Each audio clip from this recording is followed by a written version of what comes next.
There has never been a better time than now to come join the Bellisio Foods team. Bellisio has a new contract in place with plenty of awesome perks for their employees. From increased wages, access to the free health clinic, vacation after 6 months, and much more, Bellisio Foods is committed to putting their employees first. For more information or to apply, visit BellisioFoods.com/careers.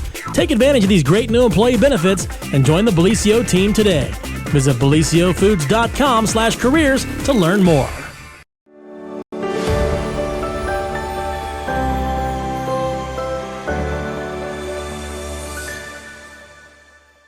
Well, good morning, everyone, and welcome to the beginning of our cold and snowy again work week, except for we're at least here this Monday and not somewhere else. No, that's right. We did make it to work. Little bit of snow in the air yesterday, but didn't amount to anything. I'm going to tell you what, though. Here was the deal. If you were able to stay at home and watch the pretty snowfall and watch some insanity worth of football games, it was a pretty good day. Right. Well, I tell you what, if even if you're not a big pro football fan, or you had a team that you were rooting for, it was entertaining.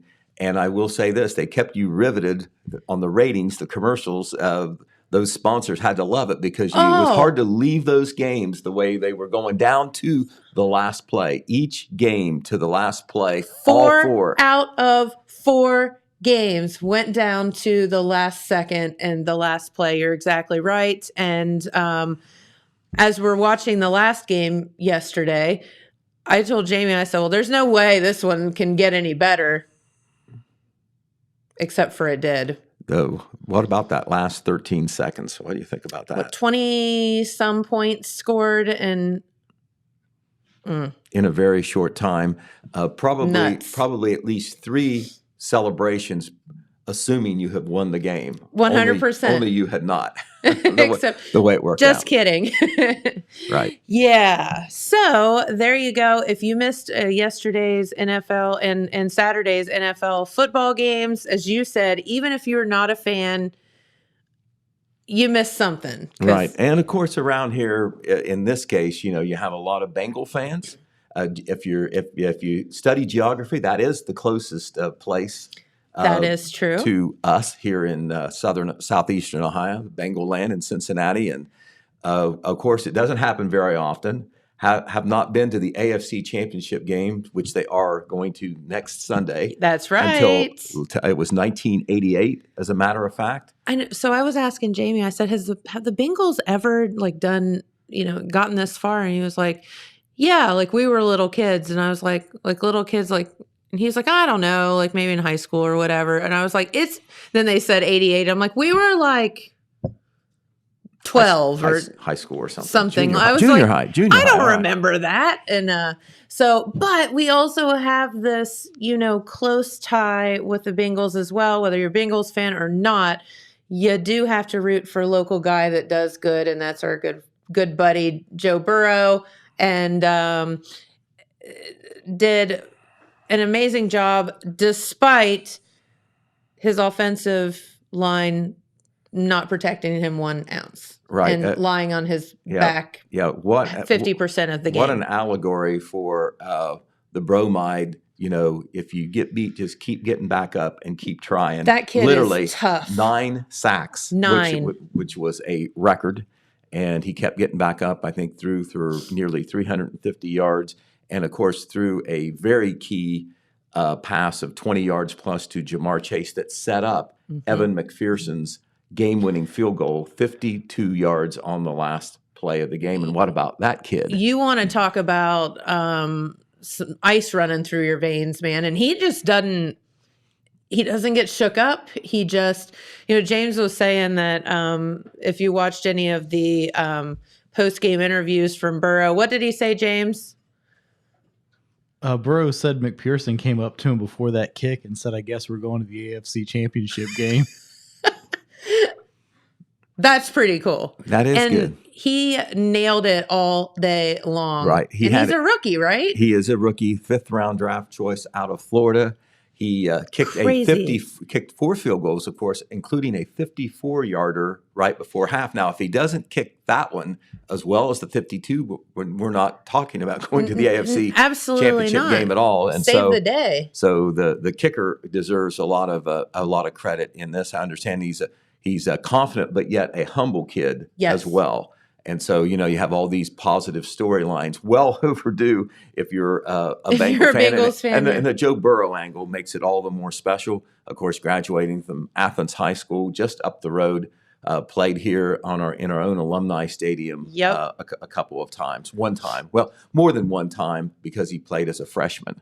So, great story for the Bengals. I hope all those Browns fans out there, and there may be more of those than the Bengal fans, I hope they're happy for the Bengals. You just have to jump on the Ohio bandwagon at this point. And for us, I don't care who you are. If you're not rooting for the local kid, I don't know what's wrong with you. Right. And anyway. And he has gotten a lot of good publicity from the national pundits, but now he is considered one not just an up and coming young quarterback, but one of the best quarterbacks in the NFL already in his second year. And of course, remember, he had to overcome a devastating knee injury last year. I mean, that injury could have been career ending so easily. Right. And then to think that he made it through this year with, the issues about pass protection. Lying on his back half the game. Right. Exactly. So congratulations to the Bengals. Here, I want to give a shout out. Here's my brother-in-law and his mom freaking out at Nissan Stadium. Oh, that's awesome. They were down in Tennessee? Yep. How about that? Okay.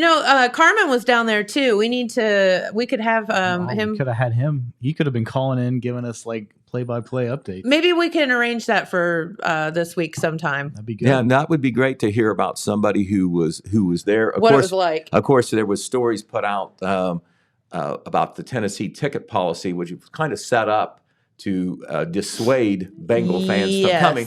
It's not a huge stadium, 69,000, and so the more you can pack with the home fans, the better. But didn't work. I saw some orange. Nice try. I saw some orange yesterday in those crowds. Yep, that's right. So, so there's your NFL football update, and both championship games will be played on Sunday this coming weekend. Correct. And then the Super Bowl 2 weeks. 2 weeks.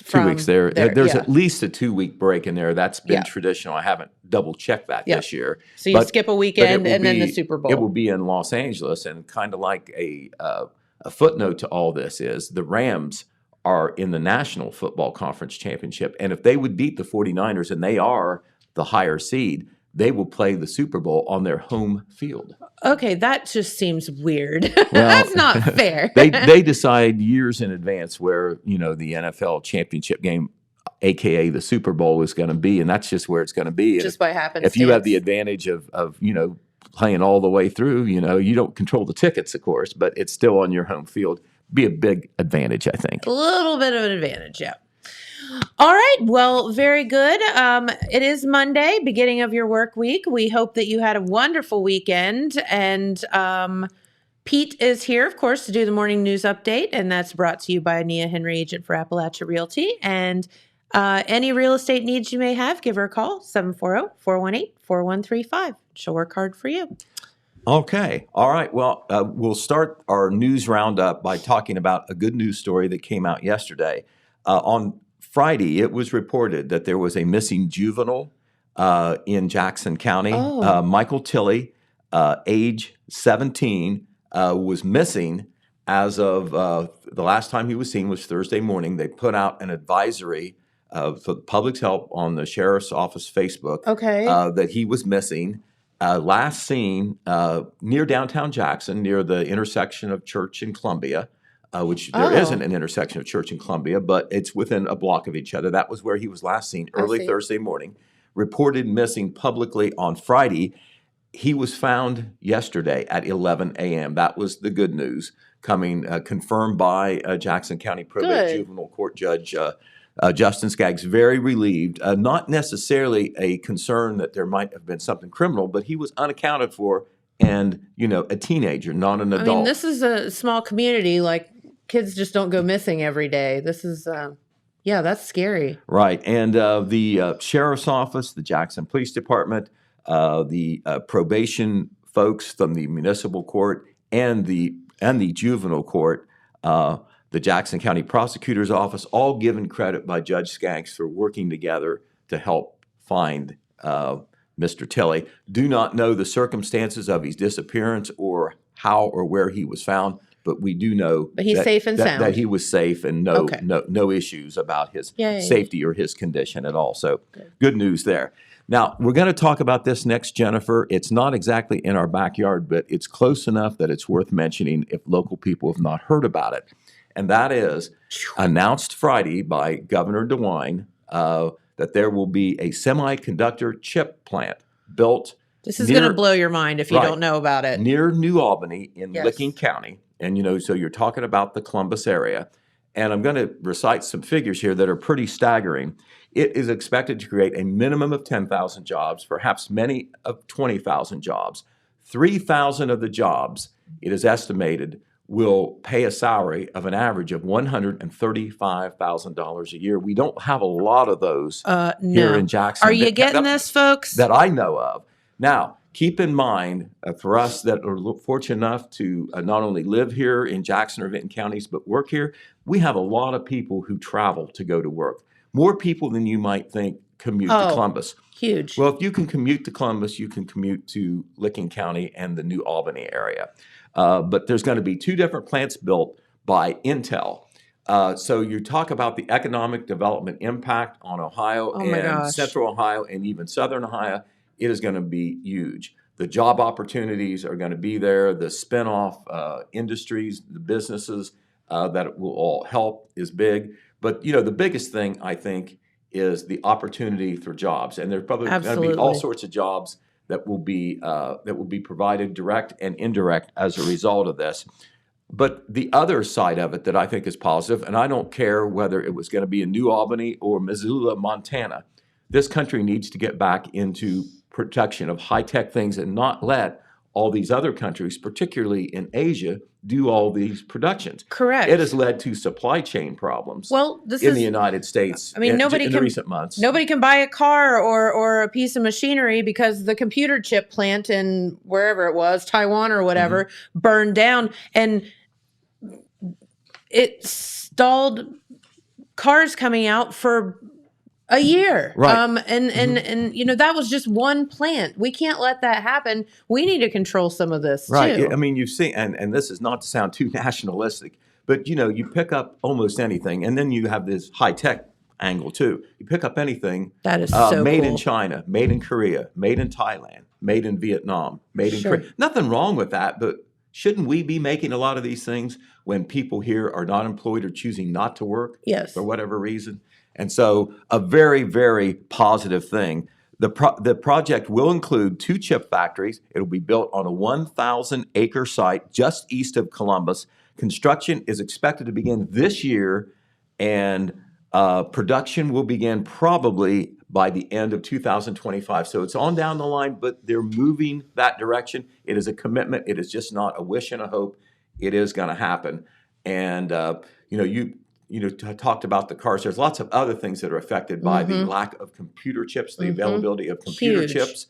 But the automobile industry is a big thing. I mean, even locally or regionally, that has led to a lack of new cars being available. Drive by Kenworth. Have you driven by Kenworth? No, I have not lately.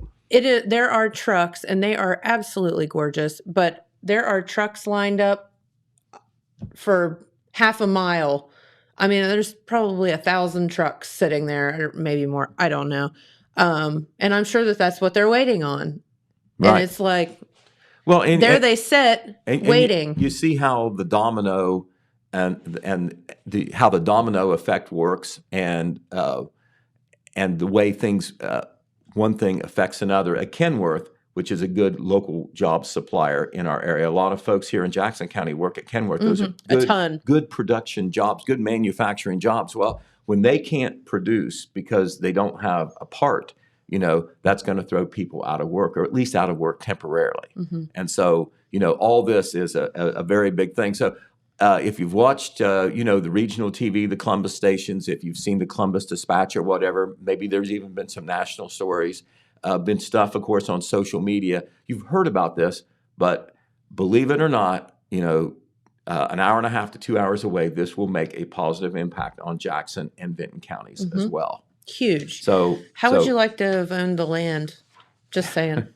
Yeah, right. So I told Jamie, I'm like, boy, I wish I owned that 1,000 acres or whatever it is in Licking County. Or maybe anything in a 20-mile radius. Around it, yes. In a 20-mile radius. Any homes around it, anything like that. Right. You got to be I'm sick and twisted. That's where my mind goes first off. So. Right. All right. Well, elsewhere in the news, getting closer to home, we had a devastating fire, Jennifer, on so sad. On Wednesday. No, it was on Thursday, rather. Thursday afternoon at a machine shop on Glassburn Road. And Glassburn Road, a lot of folks maybe have not heard of it. It's in Liberty Township. Okay. You turn right off the Beaver Pike onto Valley Chapel Road, drive a couple miles, and Glassburn Road is a little township road to the right. Okay, never heard of it before. I've never been on it, but trust me, it's there on the map. Okay. Red Thompson Jr. went to take some pictures. Liberty Township Fire Department allowed us to use some pictures too. You see the devastation of what was left after that fire. There were people working there. Owner is supposedly Charles Sprouse. I'm not sure if he was the one operating the business, the machine shop there. It may have been leased to someone. There was an apartment that was part of the structure too. The good news is nobody was hurt, neither nor firefighters nor workers or people who were living there, but utter destruction. And you're talking about a big garage-like building. It had a lot of equipment in it, That's machinery type equipment, man. Tools, and there was storage items in there too. So it is a heavy loss, but the Liberty Township Fire Department fought that. A lot of the fire departments in Jackson County were involved as mutual aid or to cover the fire station here in Jackson. Because the Jackson Fire Department was called. They even had the Beaver Fire Department from Pike County there as well. The cause of the fire was not immediately determined or announced because sometimes they may have an idea, but they don't say. Well, they turn it over to the state fire marshal's office. And when you have a big fire like that, that doesn't mean that there's something suspicious. It means that they need to nail down a cause. Well, you have to assume you assume that when you're talking a machine shop, there's lots of welding and things like that. So it seems as if it wouldn't be too tough for a spark to ignite something and take off on you. It very well could be. Like I say, it was a big building. There were people working, doing machine shop type work. Might have been some welding in there. You're right. Not really sure all what went on in that building. But you can read all of this while we're here.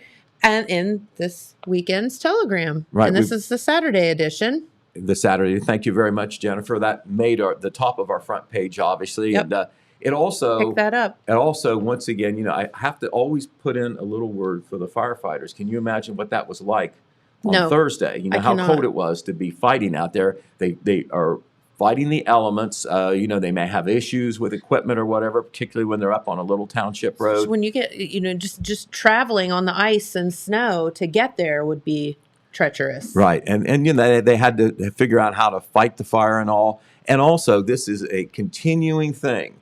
Most of our fire departments are volunteer fire departments. Some of the fire departments are undermanned. That is a fact.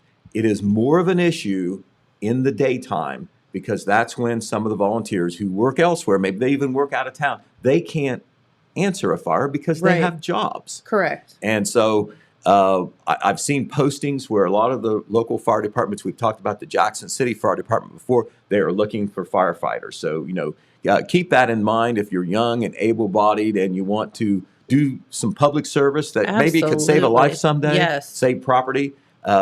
It's at least worth looking into. I mean, somebody has to do this work, and there's fewer and fewer people that are able to do it.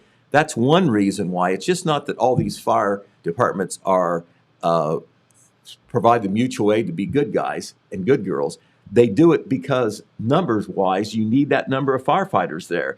And if you have 15 firefighters in a department, I just pulled that out of the air, not all of them can respond at one time. So that's another reason why you need your neighboring fire departments to respond as well. And then that puts more pressure on the ones that are firefighters. So more firefighters needed. That is a corollary story here.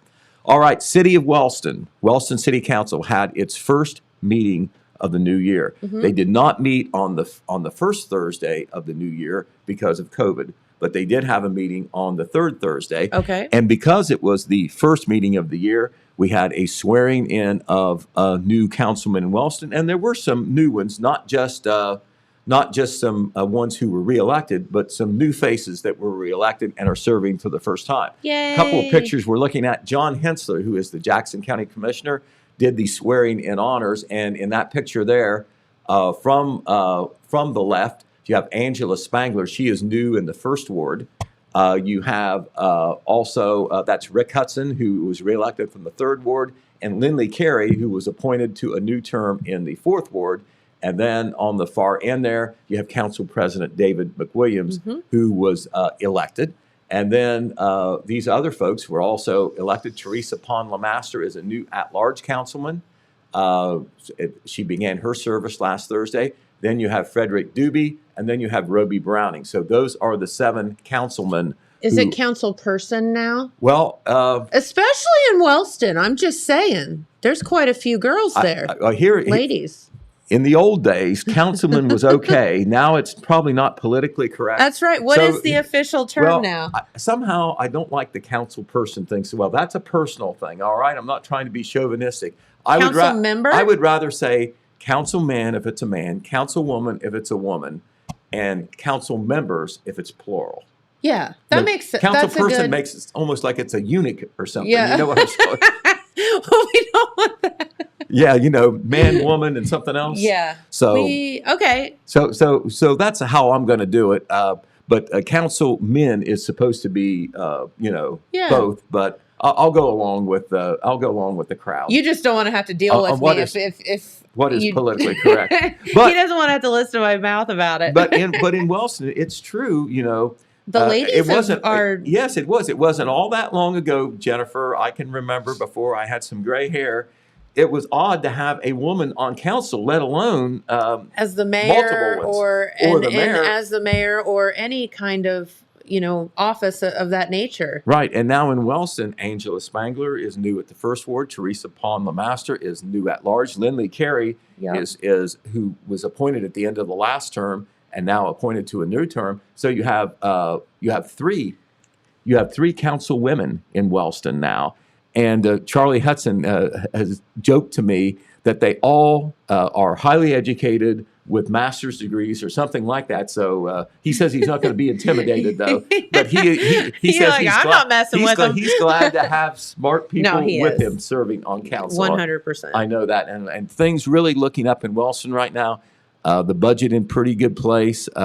They're been able to win some money for infrastructure projects. It really looks like some good things are going to be happening in the city of Wellston, which we'll talk more about maybe on our next news roundup, because that is an important story in and of itself. Well, in the transition for the city of Wellston, you have 2 gentlemen who were honored because they've served on Wellston City Council for a long time, and they are not serving any longer. Keith Woolen was defeated by Angela Spangler in the last election. Only one can serve, but Keith served approximately 25 years. Long time, yeah. And Tom Clark, who served as a councilman, both at large and I think the third ward, he served for a long time and did not run for re-election. But that is Keith Woolen on the left, and in the center is Tom Clark, and that is Mayor Charlie Hudson on the right, reading a proclamation of appreciation for both of those gentlemen. And they deserve a lot of credit. You don't serve on any city council or village council for the money. It is a token compensation, and a lot of times there isn't a lot of people who want those jobs. You have to run every 2 years, so you're always wondering about whether you want to run for re-election or whether you're going to get reelected. And the proclamation that they read said, this is what it said: the city of Wellston recognizes Mr. Woolen and Mr. Clark for their many years of dedication to the city. Mayor Hudson then stated that the gesture of this proclamation was meant to be put in the permanent record the city's gratitude for Clark and Willem's devotion and their service to the community, not just that they served, but they served for a long time. And both of those gentlemen served through a period where it was very difficult in Wellston. They stayed did. on. They didn't run off the council. They didn't say, I'm getting out of here. Yeah, it would be easy to jump ship. They stayed through through when the auditor had them in a financial or fiscal emergency, and that is not pleasant. And, everybody's saying, what's wrong with this place or whatever. And they hung in there through that period, and now there is a period of what looks like to be positivity in the city of Wellston, and they have been part of putting that in place. Mm-hmm. So congratulations to them. All right, there was an interesting sidebar story at the Wellston City, or at the Jackson City Board of Education, which was last week. And, they had the transition with the new school board member, Bob Kite, serving for the first time. But they had a guest speaker, Missy Radoon, who is a nurse, and her husband, Chad Radoon, who was taught at the Jackson City Schools for over 20 years. Well, what Missy Radoon talked about was something that, we should all be concerned about. It's not just a school issue. It's kind of a community, and it's a public health issue. And I give Missy great credit for being willing to share what, her husband and their family have gone through. Sure. And the skinny of it is that Mr. Radoon came down with COVID late last summer, early last fall. Mm-hmm. He was able to recover from it. However, he later on developed symptoms of what she described as anxiety and depression. Mm-hmm. And it turns out there's two lessons to learn from this.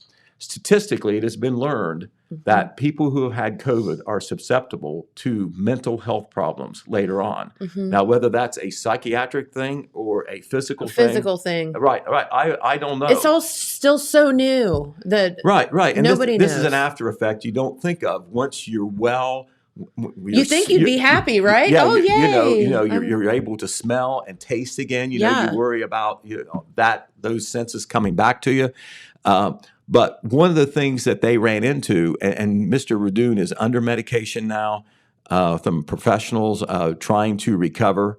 Nobody wants to have those bad feelings and be depressed and have feelings of anxiety or whatever. And this is something he obviously can't help, according to what the experts say. And that's the one thing. Don't shame people for feeling that way. They don't do it on purpose. It's not an attention-seeking thing. It's a real thing. Nobody wants to feel that way. Nobody chooses to be that way. Right. Well, another thing that happened is, and Patrick Ball was there. He sold some of the health insurance that the schools are under and so forth. When you look for help on the mental health side, not just because of the COVID-related symptoms, you have trouble finding somebody to help. Why that's a thing, I don't understand. A lot of people are stigmatized maybe about looking for help, but then when you look for help, you can't find it. It isn't out there. Right, it isn't out there or your at all. Insurance won't pay for it. Right. Well, the insurance may not pay for it, but a lot of times, if the insurance does pay for it, you've got to find somebody who will give you the service. Mm-hmm. And it is not only a local problem; it is an area problem and a state problem, and I'm guessing a national problem. Absolutely, maybe 100%. Perhaps except maybe in the big cities or not. I'm just guessing. Where you have more clinicians. But what she said was, we have to do better. I mean, it was kind of like a public lament. Not a whole lot that the schools can do.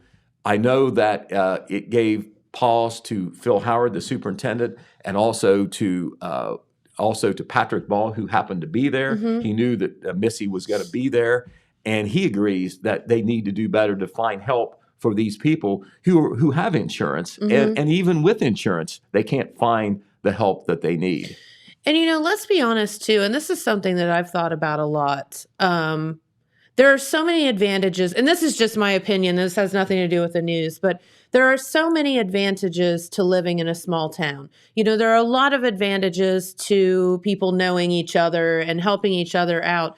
But honestly, when it comes to, your mental health and you want to go talk to someone, sometimes you don't want to go talk to the person that that you're going to see at the grocery store later on. It's kind of embarrassing, or, I could see where a lot of people wouldn't feel comfortable doing that. And because everybody knows everybody. So that's a disadvantage to living in a small town. No, that's right. I'm not going to go to a psychiatrist or something in the town in which I live because they're going to know all my dirty secrets. Right. And now, it's a thing. And now, at one time in a small town, you worried about gossip.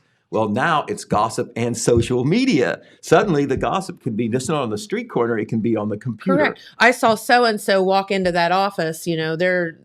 There's obviously crazy, or and it can happen, and it's just like, yeah, I heard she wasn't doing very well. Yeah, like no, and then, so that's the thing. The talk gets going. People don't mean to be to spread things or suggest things, but that's just how it works. And then you're right. The network is definitely there in a small town, including some well-meaning people and also people that are a little careless by spreading some things that they don't know anything about. Correct. But I want to emphasize. So good for her. I'm glad that she brought that up. That Missy came prepared with some facts on this. Okay. Here are one of them.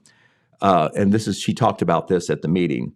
An article was published in the Harvard Medical School at May 2021, and it stated that a study of electronic health records of 69 million people, so that's a pretty big sample, found that the COVID-19 infection increased the risk of developing a psychiatric disorder, dementia, or even insomnia. So, it's a common thing.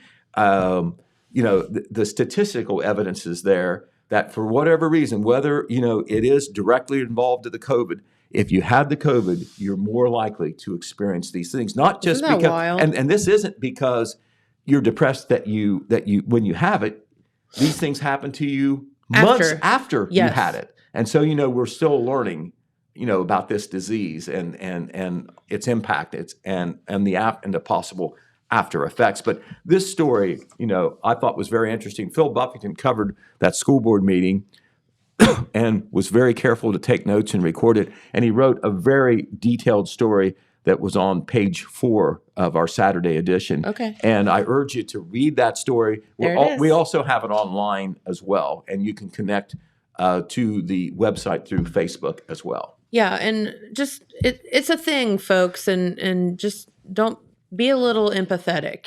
Don't judge. Right. That's just my soapbox for a right. minute. Exactly. And then that's something where I think we've made some strides in recent years, but still a lot of misunderstanding, a lot of maybe lack of understanding and sympathy when people are dealing with it. For sure. And obviously there are some physiological reasons why it just isn't, a lack of ability to cope or some mental weakness or whatever. Which so many people, that's why they won't admit things. Right. And everybody is a little different, their mental and psychological makeup. All right. The Jackson County Health Department, talking about another problem that's out there. Of course, the overdose situation. Yes. And now the health department has this Narcan available that you can get. Okay. And Narcan is something that you use when you're in the when you are exposed or you're around somebody who is having a drug overdose. And remember, it can happen a lot. Yep. And people who have Narcan or should have Narcan are people who maybe have a family situation or they're around people who maybe do drugs. And I know that a lot of the drugs are illegal to use, but the next best thing, other than maybe not using illegal drugs, is to have a remedy if somebody overdoses. Yep. And that is, a story just below the surface here in Jackson County on how many people die from drug overdoses. And that number probably will never be known for sure because it doesn't always get diagnosed or whatever. It doesn't always come to light through the criminal justice system or whatever. And, we don't have weekly reports on the number of overdose deaths like we do on COVID deaths. Right. But getting around to the news peg, the Jackson County Health Department is going to conduct a Narcan training session at the Jackson City Library this Thursday evening, late Thursday afternoon, actually. It will be at 5 p.m., and it is dedicated to informing the general public about the uses for the opioid overdose reversal drug called naloxone, also known as Narcan, brand name. And what this does is when it is applied, I think it's through the nose, isn't it? Through the nose, it it brings you back out of your state of semi-consciousness or unconsciousness, but through some scientific, like reverses the effects of the right. drugs. That is a good way to put it. But you can't use Narcan unless It's like unbelievable to me, but you have a supply of Narcan, or B, you know how to use it. yeah. So that's what this session is all about at the Jackson City Library, Thursday, January 27th at 5 p.m. Kudos to the health department for setting it up, and to Roger Donaldson, the library director, and the library for being willing to share their facility to do this in a common place. We don't have any new stats, Jennifer, for the COVID-19. We expect to maybe hear some later today. But remember last week when we reported it, I believe you might have mentioned it on the show on Thursday when the numbers came out a little later last week because of the holiday. Remember, we had 532 new cases in 1 week in Jackson County, which was believed to be a record. And in Vinton County, we had 300. This came after 330 cases the previous week in Jackson County. In Vinton County, they also had what was believed to be a record number of cases, with 168 active cases in Vinton County. And remember, Vinton County, about 1/3 the population of Jackson County. So we'll certainly see where the COVID numbers are. Man, not good. Now, the national news is reporting that they believe that we're kind of on the going the other way. Depends on but where. Here in our area, not so much. Right, depends on where you are. One of the news reports I saw indicated that places where there's been a high vaccination rate, it's where it seems to be starting to go down now. Places and states and locales and regions where the vaccination rate is not so high, it's like hitting, here. It's hitting there now. Yeah. It's hitting there now. And this was a week ago, and my gosh, it changes and they say different things. It's kind of like predicting the weather. There's a basis for it, but you do some interpretation. Some of the experts have said that on stories that I've read and seen and viewed, that the key time is going to be the last couple weeks of January and the first several weeks of February. And then a lot of people do believe that it will subside mightily. So we can hope. And part of that is because of the so-called herd immunity. A lot of people are having it. I know an establishment, it's not a bar, but they have a bar within their establishment. They have had trouble keeping that open because they've had bartenders in succession get COVID, dealing with the public in a kind of a public place. So, I mean, there's all kinds of stories like that, that it's a thing that we know about for sure. Employers having to deal with people out and so forth. Superintendent Phil Howard, as he has for the past several weeks, shared information about the COVID-19 in the Jackson City School District and the number of cases. And on the COVID update, this was as of January the 21st, which was, I guess, last Thursday. Was that Thursday? Let's see, the 21st was Friday. It was Friday. Okay, so this is pretty fresh. There was there were a total of 15 students quarantined. One student was positive. Let's see.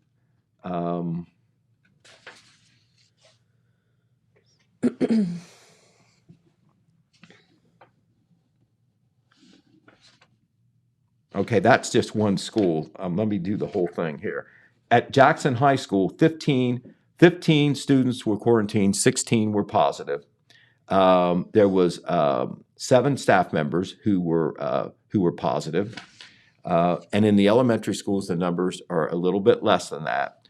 The absenteeism rate in the Jackson City schools is high, but it's not just because of COVID. He says there's other reasons. There could be other sicknesses, could be some flu. I mean, we're in flu season. It's Ohio weather. Everyone has sinus issues right now. But the absent rates are higher than usual. And with the staff members that are out, that is really where, it's having an impact. His email says that 28 teachers in the district were out on Friday, including 13 from Jackson High School. This was Friday. 7 or 8 bus drivers were absent out of 25 regular route drivers. Whoa, that's a pretty high percentage. Now, that's the absenteeism rate.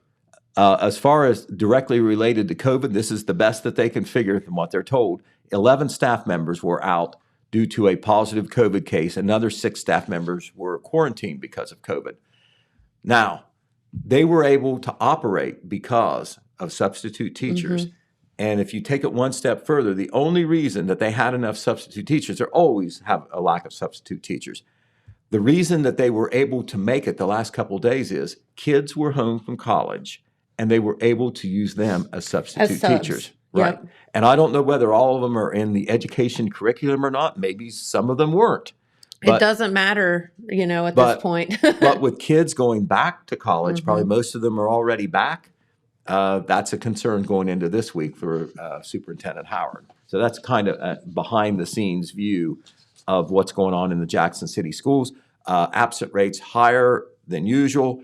Not all of it being attributed to COVID, but because between the cases, the number of cases, and the number of quarantines, it is putting a strain on the personnel and being able to operate. And if you are interested in becoming a substitute teacher, and it's my understanding that if you have a bachelor's degree, you can sub. It doesn't have to be in education even. Please let your local school districts know because they are needing substitutes right now. I know the Vinton County Local School District changed their policy on substitute teachers to where to open it up a little bit to more. I mean, they do want you to have some qualifications and, of course, all the background checks, those sort of thing. But they are making it easier for a person who does not have full educational credentials or even partial to help them out on the substitute. Right. On the substitute side. Do not forget on COVID-19 testing, you can go online to the federal government and get COVID testing. They will mail them to you.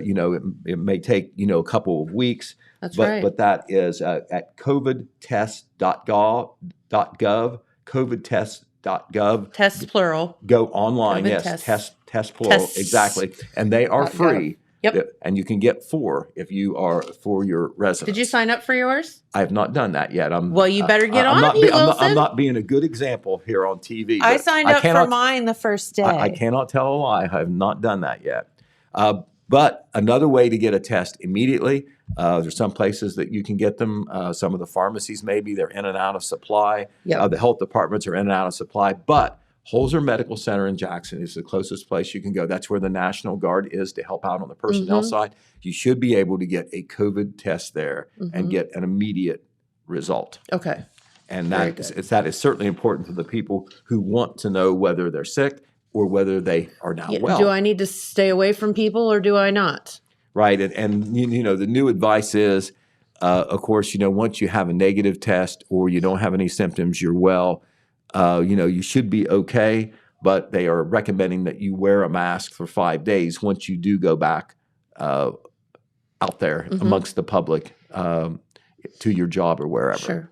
All right. And the Vinton County Health Department has some vaccination clinics coming up. The next one is next Thursday, January the 27th. They also will give the flu shot there as well. You need to call 740-596-5233 to schedule an appointment. Jackson City Council, Jen, will have their first meeting of the new year. They did not have their first meeting as scheduled 2 weeks ago on Monday for different reasons. Maybe attendance might have been one of them, but they felt like they could wait till the 24th, which is today. They will be, I presume, swearing in some new members. Herman Crabtree Jr., also known as HD. I'm looking for him to serve his first meeting tonight as the new 3rd Ward Councilman. He was appointed just a week or so ago. And then also, technically, all the other councilmen were elected in the general election, and they may be sworn in tonight. Not sure if they have a ceremony planned for that. Maybe they had a ceremony away from a meeting. Not sure. But that could be happening tonight. All right. Elsewhere, we want to give a lot of credit to this young lady. We've had her on Main Street TV before, Elizabeth Fanon. Yes. Elizabeth graduated from Jackson High School in 2021. She's now a freshman at the Ohio State University. She was the 2020 Jackson County Fair Queen. That's right. And there she is. And she's by that big 4-H logo for a reason. She is what you call a 4-H All-Star, a 4-H Hall of Famer, and I use Hall of Famer literally. The last accomplishment she had was she was named to the Hyattine 4-H Hall of Fame. Isn't that amazing? According to Aaron Daly, our extension educator from Jackson County / 4-H agent, no young person from Jackson County has ever won this honor. She also represented Jackson County and Ohio at the National 4-H Congress in Atlanta. That's where that picture was taken, if you're looking on your monitor there. And she also received a very special award called the 2021 Ohio 4-H Personal Development Achievement Award. That came with a lot of honors and privileges, including being able to go to the Farm Science Review with one of the Dean of Agriculture members from Ohio State University as that dean's special guest. So we had a great story about Elizabeth in our Saturday edition of the Telegram. We said 4-H. What was the headline there? 4-H has taken her place, and that is literally. I mean, you're talking about to Atlanta, Georgia, and Elizabeth, just a fine young lady. She's awesome, and we'll have to get her on TV sometime too. Yes, very good. All right, and we'll go to somebody even younger that we need to be proud of. Okay. Up in Benton County.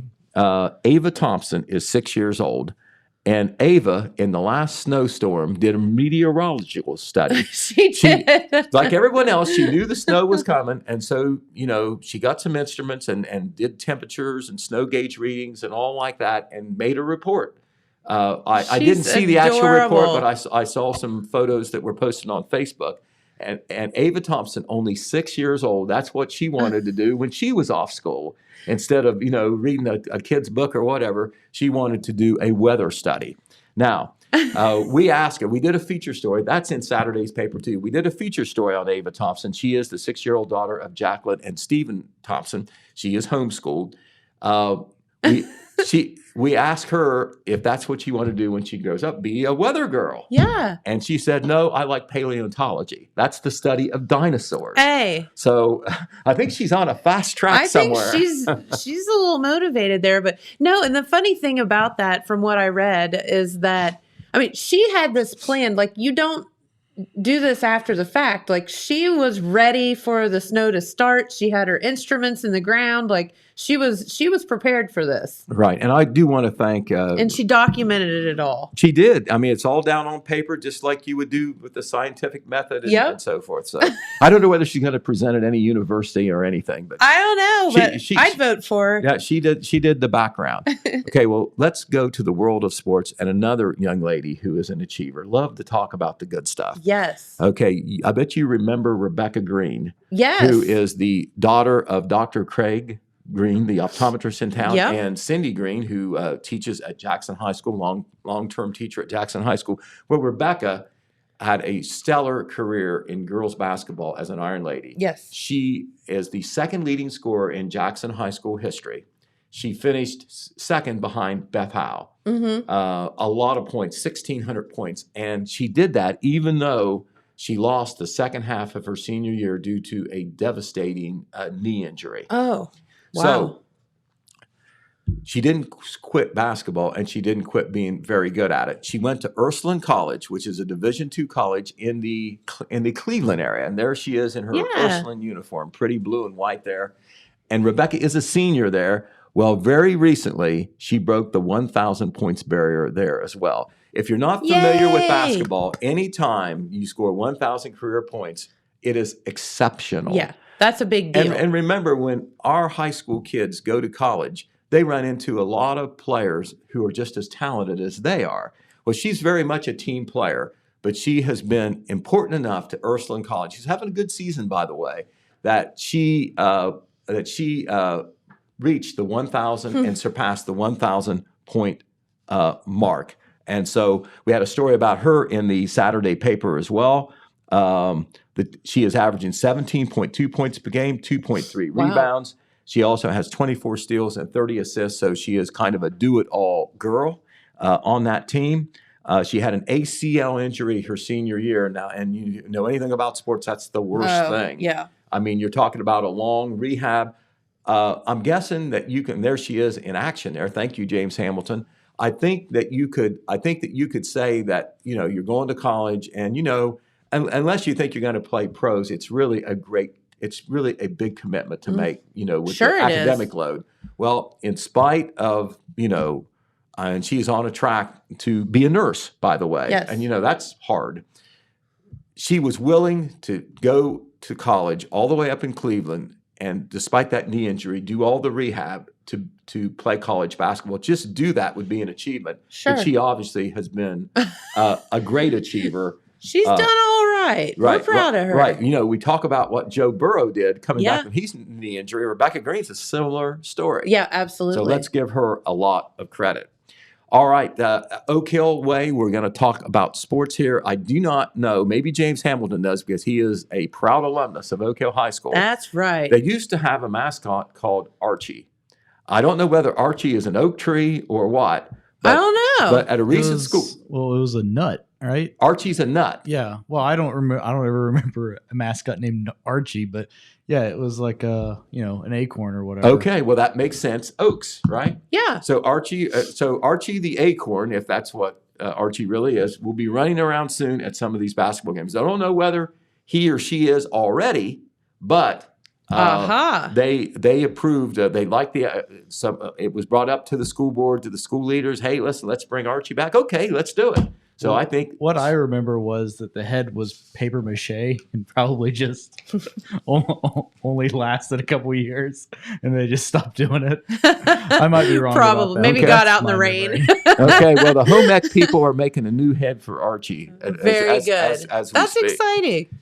All right. Well, another great event is coming our way. They have named a date and a place for it. It's the Hug Your Heart Day. Yes. That is a combination. That's a team effort of a lot of people, but the main doers there, or the main organizations there, are the Jackson Area YMCA and the Holzer Health System. Yes. I know that Florence Curtis, who works with Holzer, is doing a lot of that work, and Laura Baker from the YMCA is doing a lot of that work. But a lot of people are involved, a lot of community people. They donate things. But Hug Your Heart Day is going to be February the 11th, and it's going to be at the Parks Edge Event Center for the second year. Before, it had always been at the YMCA. They like to have it during Heart Month, which is February, and they like to have it close to Valentine's Day.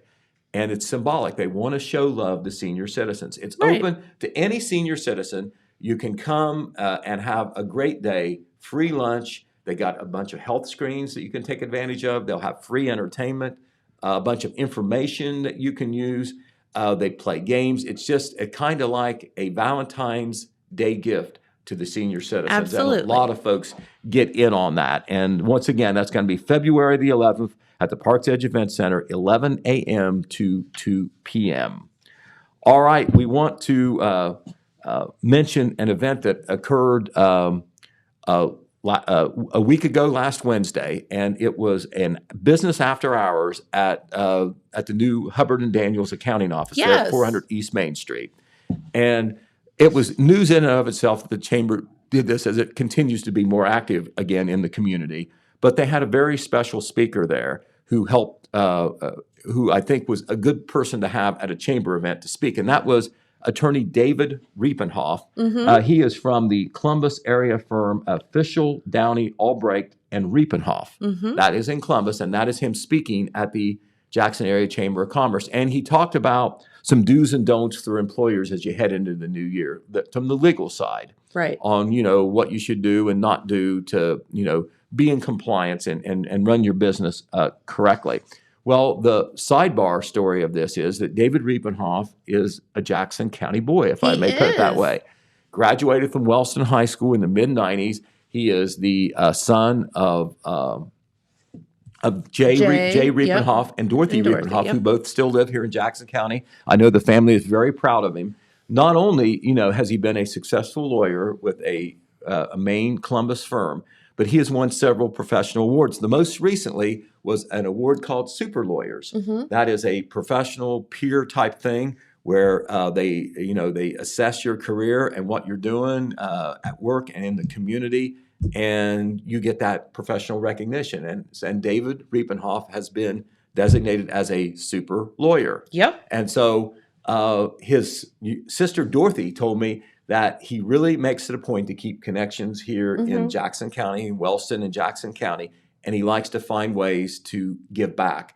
And that was one of the reasons I'm sure that he was willing to come and speak on a weekday evening to our Chamber of Commerce folks at that business after hours event. Super cool. So that's kind of a two-way story about what the Chamber's doing, but also the successful career and contributions of David Riepenhoff. Also this year, you wonder with the COVID about some of the events coming up. Are they going to have them? One of them is the Wellston Rotary Show, which is held, it's usually in early April, but they start practicing usually in February. They practice a long time. And you're talking about a group event, and you're talking about a bunch of people together that participate in it. Yep. Well, a decision was made by the Rotary Club very recently that the show is on. They have scheduled it for April the 1st and the 2nd. That's a Friday and Saturday. It will be at Wellston High School. And this goes way, way back in local history. They used to call it the Minstrel Show. They now call it the Wellston Rotary Show. Music, laughter, jokes. It's just a good time. It's a good community event. It has historically been the big fundraiser for the Rotary Club in Wellston, who then puts the money, of course, right back into the community, scholarships and all. Now, the secondary storyline here is not just that they're going to have it, but they want you to participate. It isn't just the Rotary people that are in it. Anybody in the community that wants to be part of it, support it by being a sponsor, an advertiser, etc., they need to get on board. But if you want to be part of it, or at least scope it out, they are going to begin practicing on Monday, February the 7th, and practices will be held every Monday and Friday at 7 p.m. in the Fellowship Hall at the First Presbyterian Church in Wellston. Of course, that is the home church of our own John Pelletier. That's right. And Connie Pelletier, who are both very loyal and active Wellston Rotarians. And so 7 p.m. on February the 7th is when you need to show up and show them your singing talents. There you go. Or your joke telling, or your ability to fire twirling, to whatever tell a it is joke. you want to do. Right. And this is, once again, open to everybody. You don't have to be a Rotary Club member, and you don't have to be from Wellston to participate. All right, Jennifer, the last story, we want to tell you about a beautiful quilt exhibit that is now on display at the Liberty Lane Quilting. Oh, cool. They're on Broadway Street in Jackson, 209 Broadway, where Engraving Plus used to be a long time ago. We'll date ourselves. But Liberty Lane has not been there all that many years, but Amanda Waters runs a very nice quilting and fabric store in there. And on the upper floor, she's having her 3rd annual quilt show that is in cooperation with the Wesley Quilting Group. That is a church group where there are some quilters involved. Love that. And there are 15 to 20 quilts that are up there in that upper floor that anybody can go see when the store is open. And that is one of the youngest quilters. It's just not, the older ladies that do the quilting. That's right. This is a Jackson High School senior, Jillian Evans, who crafted this beautiful quilt. Wow. Took her several months to do. I always thought that when they do the quilt show at the Marquee, people may raise their eyebrows. Quilts are art. All you have to do is take a look at that. And Jillian got involved, learned how to do it, actually taught her mother, because she found out her great-grandmother was a quilter, and she wanted to kind of keep it going in the family. So there's a new generation in the Evans family there. So congratulations to Jillian and all the persons who have quilts there. Some of the familiar names in quilters have quilts up there. Amanda says that the Liberty Lane Quilting is open Monday, Tuesday, Wednesday, and Friday, and from 10 a.m. to 4 p.m. Every weekday except Thursday. On Thursday, they're closed. And then also on Saturday, which is maybe more convenient for some people, from 9 a.m. to 1. Doesn't cost anything to take a look at those quilts. You can even cast your vote for your favorite quilt. There's 2 divisions, machine-made quilts and handmade quilts. All right. And I was there on Saturday. They are beautiful. I'll bet. All right. Well, we can segue right into the weather now. Do you have any good news for us for a change? I mean, do you have the weather there, James, to pull? I mean, kind of a little bit of the same. And we did get a little bit of snow yesterday, which was in and out of the forecast, but it was pretty as A little we bit were more to watching the some north, football. I think. Yeah, a little Yeah. bit more. Yeah, I think they were getting around the 4-inch mark up in the Columbus area. But no, today, not too bad. A little bit of partly cloudy skies, highs of 39, lows of 20. For tomorrow on Tuesday, a little tiny bit of flurries in the forecast, but not anything to write home about. Highs of 30, but those cold temperatures getting back down to 10 degrees. And then Wednesday, much colder. Some sunshine, though, in the forecast, but highs only of 24 and lows of 7. So kind of the same throughout the week. Right. And not to be a smart aleck, if you want to walk outside, today is the best day. It's going to get all the way up to 39. That's as good. That's as good as it gets. As good as it gets this week as far as balmy temperatures. You're exactly right. I see a single digit up there too. Yeah, A that's 7 degree. Yeah, we on, don't like 7 degrees. no. 7 degrees is not good. Okay, it's But, it's January. It is. Listen, we get through.